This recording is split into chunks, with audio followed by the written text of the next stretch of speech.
Good morning, dear students.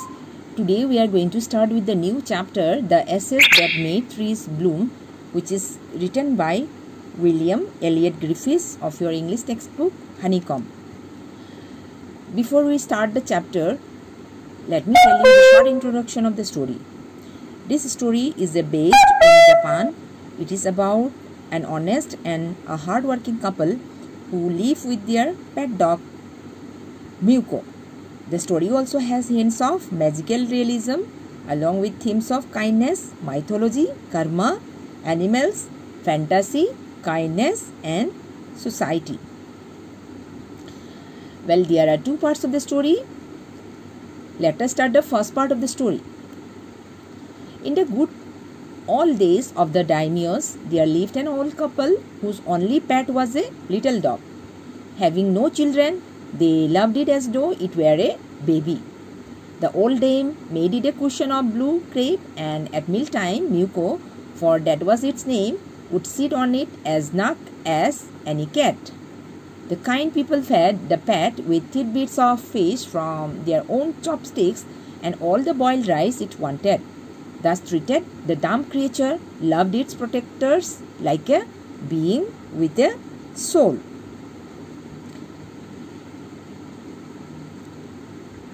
So here in the 19th century in Japan, there lived an old couple. They had a pet dog whose name was Miyuko, and they loved it as if it were their baby. It was provided with a cushion and was fed lovingly by the couple. The old man, being a rice farmer, went daily with hoe or spade into the fields, working hard from morning until O-Tento Sama. Here in Japanese language, the sun is called as O-Tento Sama. Had gone down behind the hills every day. The dog followed him to work, never once harming the white heron that walked in the footsteps of the old man to pick up the worms, for the old fellow was patient and kind to everything that had life, and often turned away sought on purpose to give food to the birds. So here what do we find? The old man, he was a rice farmer, and he used to go to his fields every day, and his pet dog also used to follow him every day. And you can see the old man's kindness here. It could be observed as he offered food to birds as well. One day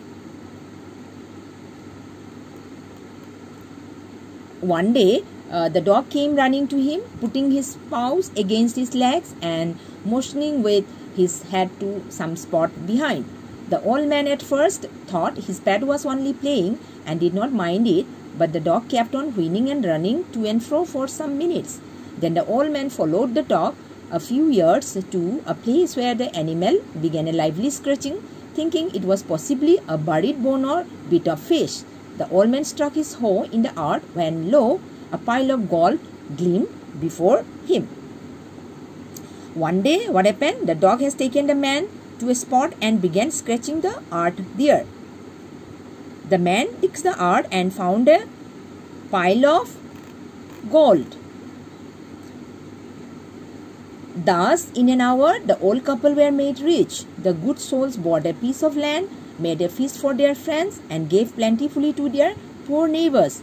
As for the dog, they petted him till they nearly smothered him with kindness. They became rich and bought a piece of land. They gave a feast to their friends and did charity to their poor friends.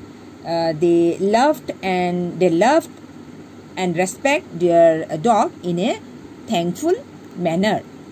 Now in the same village there lived a wicked old man and his wife, not a bit sensitive and kind, who had always kicked and scolded all dogs whenever any passed their house.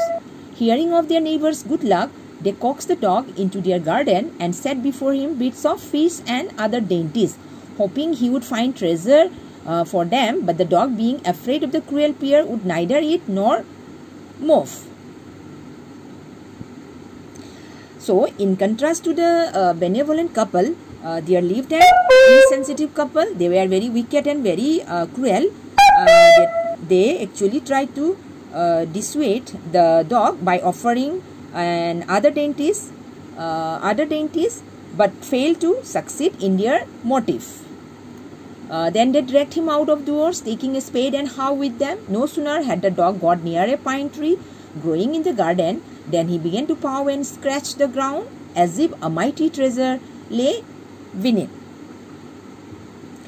This couple used force to take the dog to a place where they could find some place to dig gold. Quick, wife, hand me the spade and hoe, cried the greedy old fool as he danced with joy.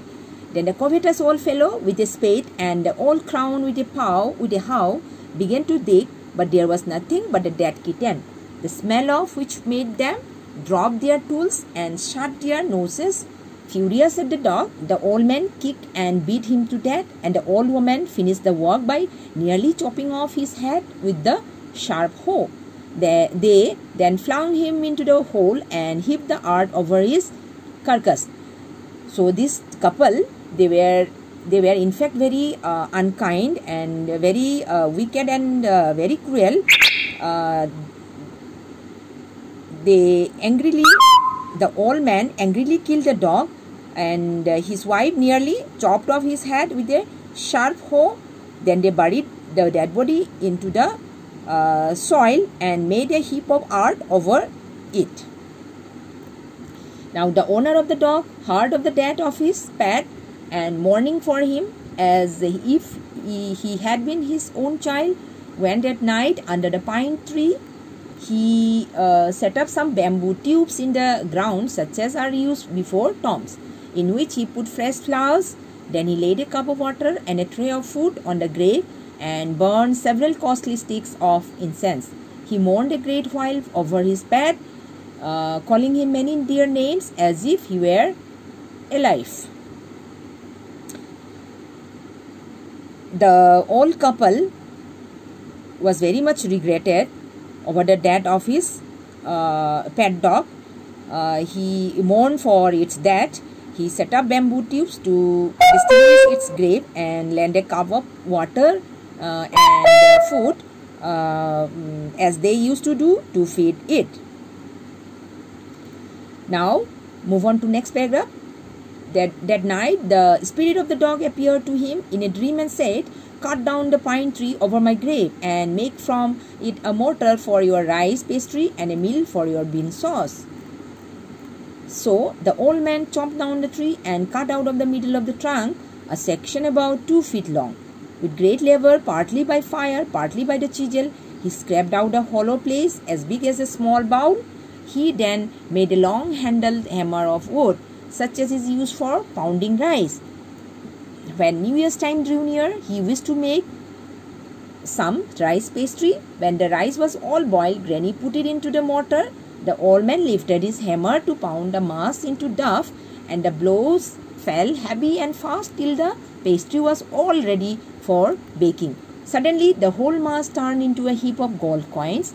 When the old woman took the hand mill and filling it with beans began to grind, the gold dropped like rain. Here, one day what happened, when the old man was sleeping, the spirit of the dog appeared again in his dreams and asked him to cut the pine tree near his grave. It wanted him to make a mortar for his rice pastry and a mill for bean sauce. The old man followed the wish of his dog. When New Year's time was around, he decided to make rice pastry. When the rice was boiled and it was poured into the mortar, the old man lifted the hammer to pound into the dough. What he found, it was a surprise for him that it changed into a heap of gold coins. The same thing happened with the old woman.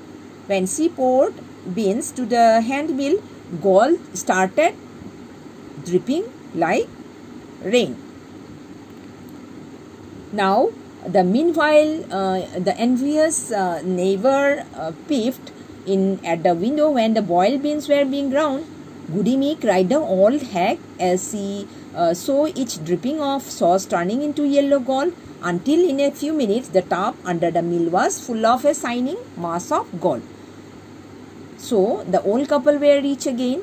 The next day, the stingy and wicked neighbor came and borrowed the mortar and magic mill. They filled one with boiled rice and other with beans. Then the old man began to pound and the woman to grind.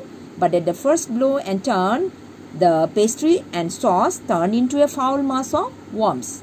Still more angry at this, they chopped the meal into pieces to use as firewood.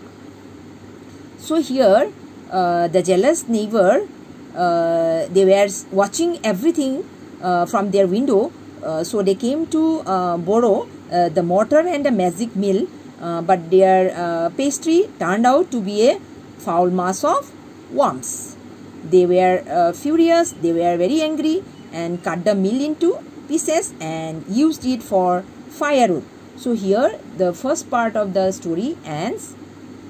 So the next part of the story, it will be followed in next video. Thank you, children.